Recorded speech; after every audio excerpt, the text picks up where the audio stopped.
Welcome back to our channel, where we bring you the most gripping stories from around the world. Today, we're delving deep into a dramatic and tense showdown in the South China Sea that made headlines worldwide.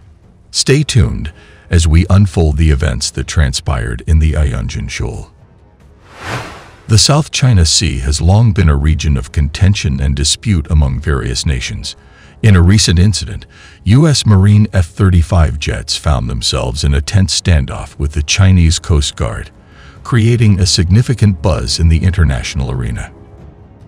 Tensions in the South China Sea have been simmering for years as various countries lay claim to the strategically important waterway. In this recent episode, the U.S. Marine F-35 jets were involved in an incident that escalated quickly.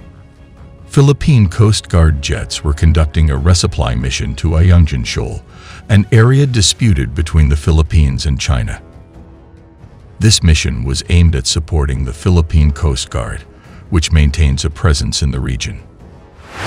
As the U.S. Marine F-35 jets approached Ayungin Shoal, they were intercepted by Chinese Coast Guard boats. The encounter quickly turned confrontational, with the Chinese Coast Guard vessels allegedly harassing the Philippine Coast Guard boats accompanying the F-35 jets. In response to the alleged harassment, the U.S. Marine F-35 jets took defensive measures. The situation escalated, leading to a tense standoff between the American jets and the Chinese Coast Guard vessels. More than a dozen Chinese vessels shadowed and attempted to block two Philippine wooden boats bringing supplies to troops stationed at BRP Sierra Madre in Ayungin. 2nd Thomas Shoal in the West Philippine Sea on Wednesday, October 4. The National Task Force for West Philippine Sea, however, said that the rotation and reprovision mission conducted by the Armed Forces of the Philippines Western Command and Philippine Coast Guard was deemed successful. Despite attempts by a significant number of China Coast Guard and Chinese maritime militia vessels to block, harass, and interfere with the routine RORE mission, Philippine supply ships Aneza May 1 and Aneza May 2, escorted by PCG vessels BRP Cabre and BRP Sindengan, successfully reached BRP Sierra Madre. The NTF-DWGS said in a statement. Maritime security expert Ray Powell said at least 13 Chinese vessels were monitored in the area when the resupply mission was being conducted. One of them was a CCG vessel with bow number 4301, which allegedly shadowed BRP Cabre and BRP Sindengan as they made their way towards Sabina Shoal while escorting the Aneza May supply boats.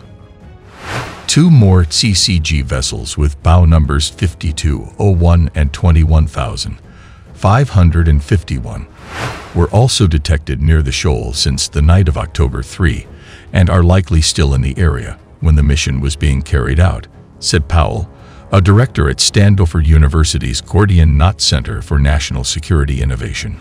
Moreover, there were 10 CMM vessels surrounding Ayungin Shoal, Powell stated, as if forming a barricade to prevent the supply boats from entering.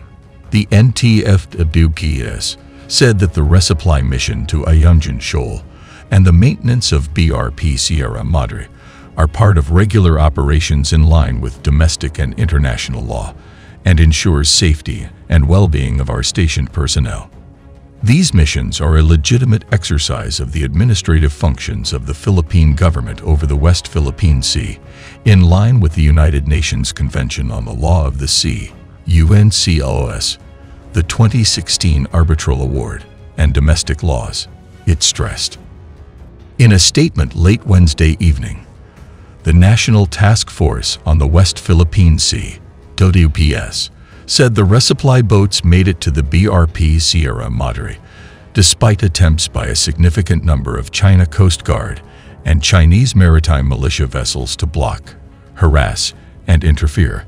The task force, headed by the National Security Council, added, "These missions are a legitimate exercise of the administrative functions of the Philippine government over the WPS, in line with the United Nations Convention on the Law of the Sea, the 2016 Arbitral Award, and domestic laws."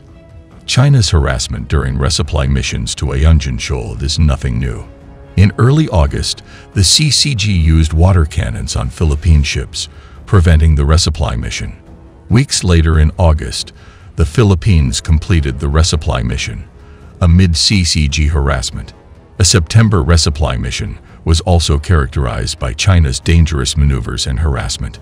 The Philippines intentionally ran aground the BRP Sierra Madre in 1999, amid China's encroachment in marine features there. China claims practically the entire South China Sea, embodied by its so-called 9-dash line, which has since evolved into the widely criticized 10-dash line. In 2013, the Philippines took China to court over its activities in the South China Sea. 3 years later, in 2016, an arbitral tribunal said the 9-dash line was invalid. The same ruling which China refuses to recognize said that Ayungin Shoal was part of the Philippines' exclusive economic zone.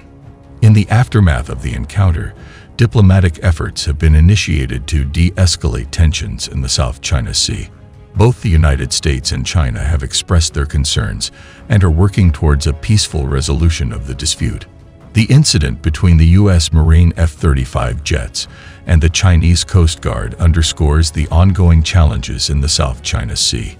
It serves as a reminder of the complex geopolitics at play in the region and the need for peaceful solutions to disputes. The encounter between U.S. Marine F-35 jets and the Chinese Coast Guard in the South China Sea highlights the delicate balance of power in the region. As diplomatic efforts continue, the world watches closely, hoping for a peaceful resolution to this tense situation. And that, dear viewers, concludes our dramatic tale of the U.S. Marine F-35 jet's confrontation with the Chinese Coast Guard in Ayungin Shoal. What are your thoughts on this intense encounter? Share your opinions in the comments below. And don't forget to like and subscribe for more thrilling stories from around the world. Thanks for joining us today. Stay tuned for more gripping narratives right here on Fulgur channel.